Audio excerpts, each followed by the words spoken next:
For today's video mga idol, nanabod ang Alcris Motor Shop Tiga to, followed by Mr. Dongworks TV. Alright mga idol, nanabod ang NMAX 3 nga version 1 non-ABS. Kaya magpataod siya og switch mga idol, no? Kumplituhon nato yung left and right switch diyan mga idol, og magpatuno na po sa siyang suspension sa tubangan.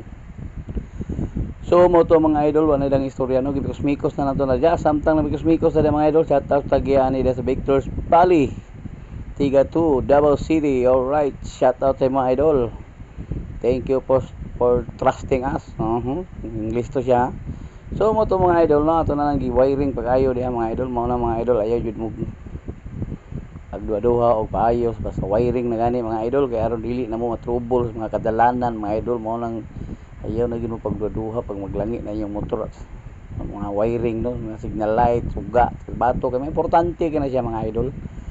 O ano yun na pagduha-duhag adto diri sa Alcris Motor Shop Tiga to mga idol, kung kay mga makasinati nga mga nana mga idol.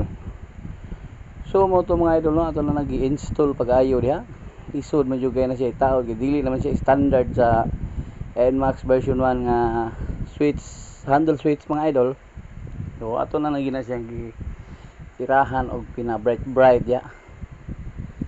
So mo to mga idol, na finish na ginantanan, no? Gipatungan na sa tong body kaya matistingan lang yung mga wiring niyang MDL, hazard, signal light, passing light, high and low.